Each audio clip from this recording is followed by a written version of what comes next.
He's a singer, and he's a man that can shake, rattle and roll.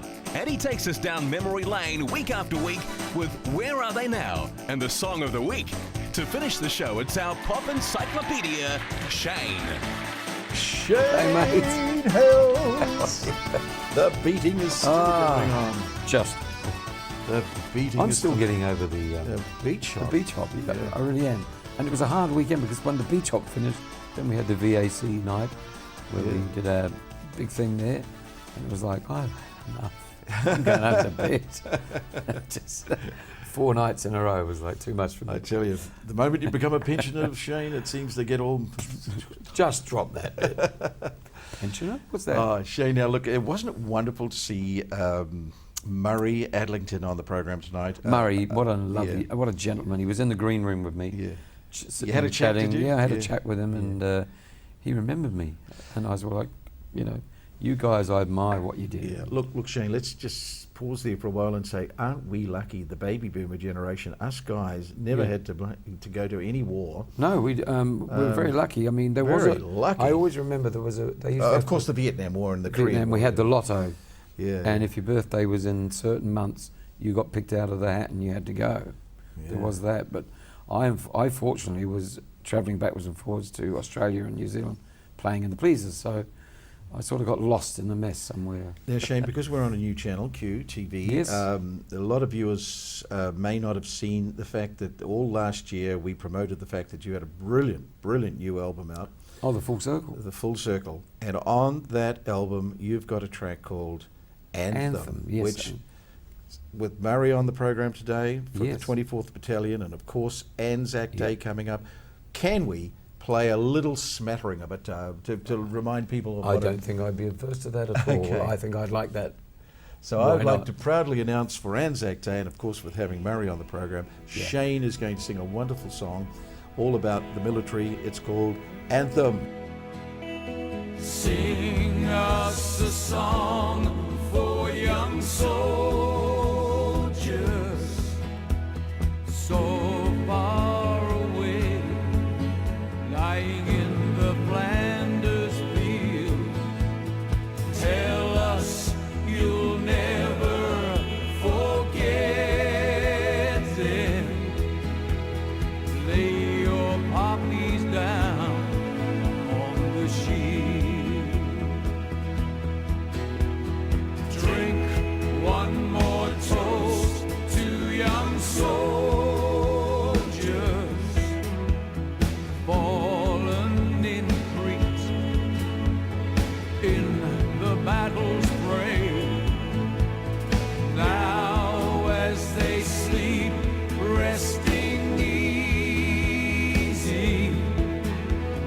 Godspeed their spirits home to stay. Proudly they fought and died at Anzac, defending our land and our freedom. From El Alamein to the hell of Vietnam, they all bled our country's flags. Shane, what a magnificent job.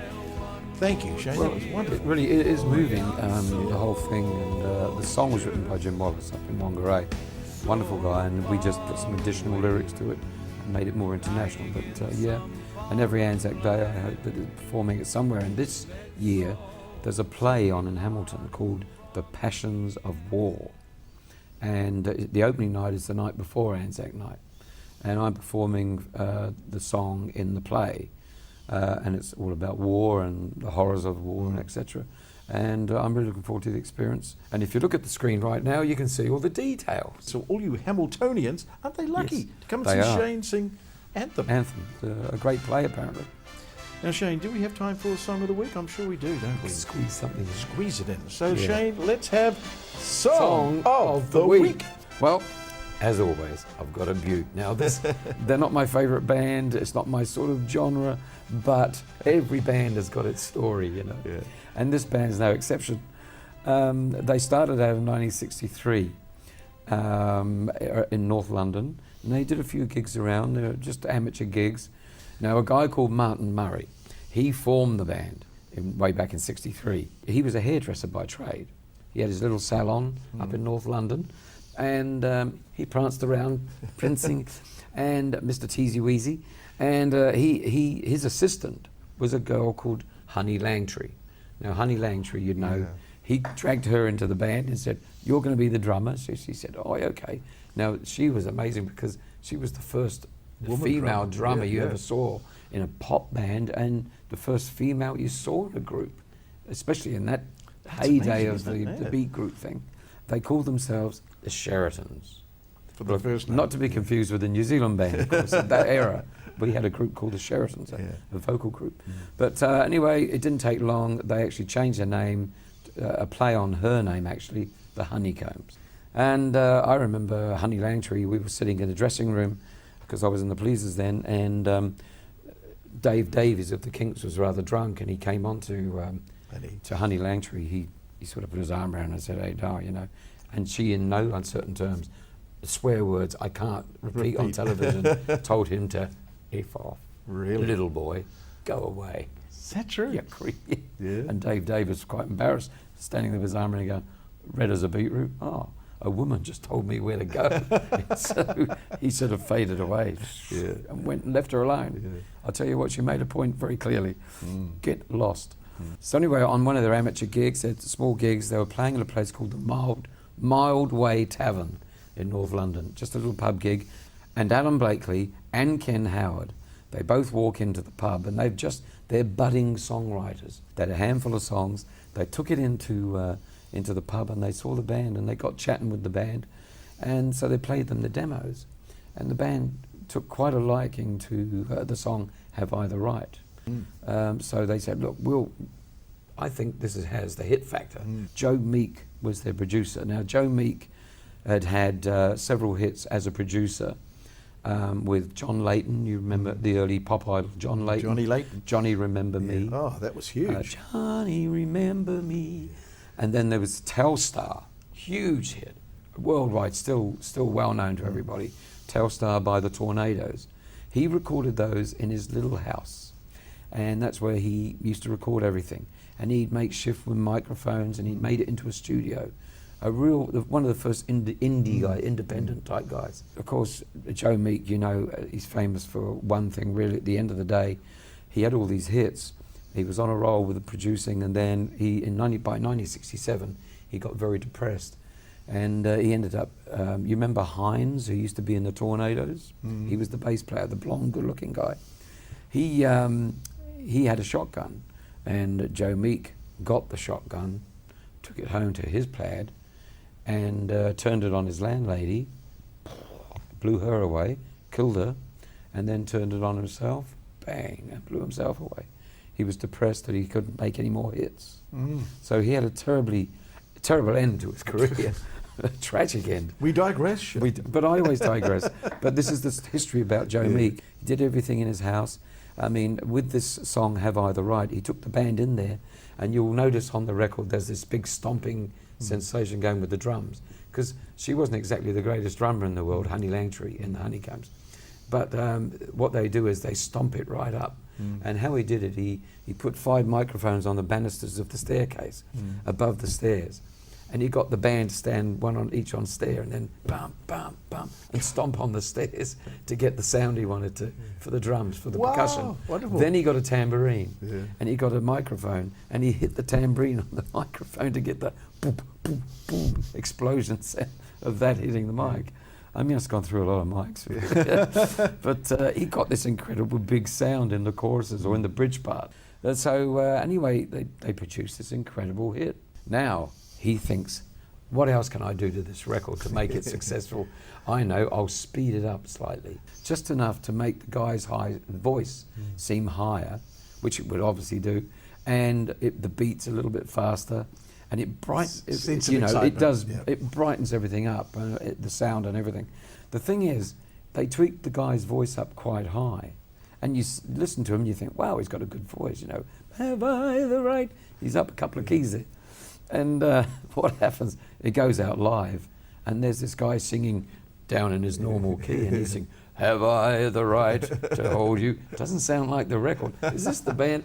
And it caused them no end of problems right through their tours, because everyone said they don't sound like the record. They just couldn't sound like that. You know, you couldn't speed them up on stage. But anyway, it went on to sell 1 million, and you probably remember, everyone still knows the song. Now, Shane, if you sped the word surmise up, what do you think it'd sound like? Just like that. And if you put it backwards, it'd be So, Shane, I can surmise that tonight's Song of the Week has to be... It has to be from 1964, the wonderful Honeycombs with "Have I the Right." Have I the right to hold you? You know I've always told you that we must never, ever part. Oh, have I the right to kiss you? You know I'll always miss you. I've loved you from the very start. Come right back, I just can't bear it. I got your love and I long to share it. Come right back, I'll show my love is strong. Oh yeah. Have I the right to touch you? If I could, you'd see how much you send those shivers running down my spine. Ooh, have I the right to thrill you? You know I'm waiting till you give me the right to make you mine. Well, come right back, I just can't bear it. I got some love and I want to share it. Come right back, I'll show my love is strong. Oh yeah, all right. Oh, what a hit! It a great was clip. a big one, wasn't it? And you hear the stomping. Yeah. Now, did you know?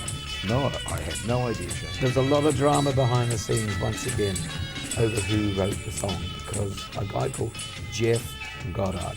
Now, you wouldn't recognize his name, he's long dead, he died in 2000. But he made claim that he wrote that song, and he was one of Joe Meek's proteges. He was the keyboard player in the group The Tornadoes, And he claimed he was the man that played Telstar on the keyboard. Do do do do. So he claimed that he wrote it, and he was adamant that he wrote it. Anyway, it ended up in the High Court in London. Big thing between Blakely and Howard and this Jeff Goddard. But Jeff Goddard must have got cold feet. It was just all that money was sitting in the bank, and someone wanted it, all the royalties from that million seller. And Jeff actually stepped down and said, "Okay, I'm sorry, I didn't write it. I have no claim to that song." You know, and he had to actually admit that he was a bit of a crook, and he was trying to get the royalties for the song. Gosh, what a stupid thing to do. Yeah, what a stupid. Yeah. And of course, Blakely and Howard got their money, and everyone was happy after that. And the band would have got the royalties if they got any. That's another story. Shane, I'm very happy with you tonight. Very happy with that I'm wonderful happy tale every day with you. about the Honeycombs. So, Shane, Yeah. I'm going to lean across Right. and I'm going to say these immortal words. Shane, you done it again! Have I the right to hold you? You know I've always told you that we must never, ever part. No, no. Thank you, Shane. And that, my friends, is our show tonight. A big thanks for tuning in. Plus, a big thanks to all our guests. I'm Jared Smith for The Beat Goes On. Until we meet again in another 7 days' time, have yourself a great week.